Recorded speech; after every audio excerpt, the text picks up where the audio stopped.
Former Green Beret commander and National Guardsman, Congressman Michael Waltz joins us now. Good to see you this morning, Congressman. Thanks for being here. Yeah, good to be with you. So what should the U.S. be doing right now?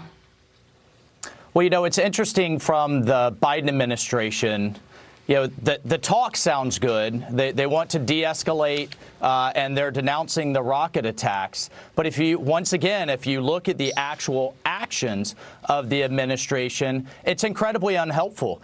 They've given away all leverage right up front. And we're seeing this as a theme with the Biden administration in terms of handing out cash, hoping it fixes the situation. So they've already agreed to give hundreds of millions of dollars to the Palestinian Authority without any conditions, without a denouncing of terrorism and Hamas in the West Bank, without changing what's being taught in its school curriculum, which basically teaches Palestinian kids that Israel is evil, and importantly, without changing the governing situation on the ground. There's just endemic corruption within the Palestinian government that is a real disservice to its people. Yet American taxpayer dollars are going to flow back into that situation. And meanwhile, the administration has distanced itself from Netanyahu and from our greatest ally in the region, Israel, and has begun peace talks with its greatest enemies. Not peace talks necessarily, but negotiations with Iran and moving back into the Iran deal, which the Israeli government is steadfastly against. So I think if you look at the actions on the ground, incredibly unhelpful, and some would even say destabilizing. Besides the American taxpayer dollars that you just mentioned, if I'm a viewer watching this right now in Middle America, why do I care about this situation going on overseas? Well, we saw what happens when you have a completely destabilized Middle East. Under the Obama administration, when we pulled out of Iraq too soon, you had the rise of ISIS. They had the caliphate the size of Indiana, attacks across Western Europe, inspired attacks in the United States, San Bernardino, Pulse nightclub, which is right on the edge of my congressional district, and you know, terrorism essentially roaring across the region that affected us right here at home.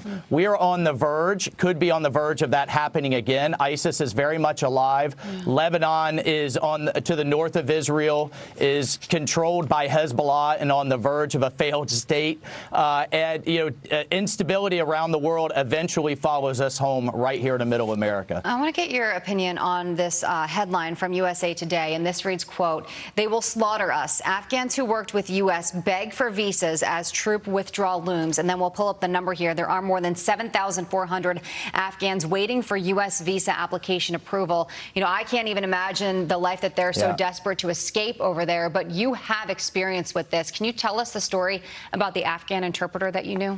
Yeah. So this is deeply personal to me. I was able to get a few of the Afghan interpreters that so bravely fought alongside us and that were critical for us to be able to engage the population and be able to fight alongside our Afghan army fellow soldiers. But one of them, unfortunately, had the documentation on him that he needed to get this visa. You have to prove that you worked with the Americans. But the problem is, if you get caught by the Taliban with that documentation, it's a death sentence. And in this case, they captured him, followed him home, killed him and several members of his family to send a message. We have thousands and thousands that have stood with us against extremism. We have a moral obligation to get them out. We need to begin airlifting them out to bases around the Middle East. We can process the paperwork later. It's a 14-step process the State Department makes them go through, and there are upwards of 18,000 on the waiting list right now. It's devastating. You wonder, Congressman, if we can basically let everyone in at the southern border, why can't we process these individuals who gave so much to our country in the furtherance of our freedom? Why can't we give them what they need? We appreciate you, Congressman, letting us know about this problem. We if appreciate anybody deserves to be here, they do. They fought with us against extremism. Right. Absolutely. Congressman Michael Waltz, thank you, sir. All right. Thank you. Great insight there. Thank you, and thank you for your service.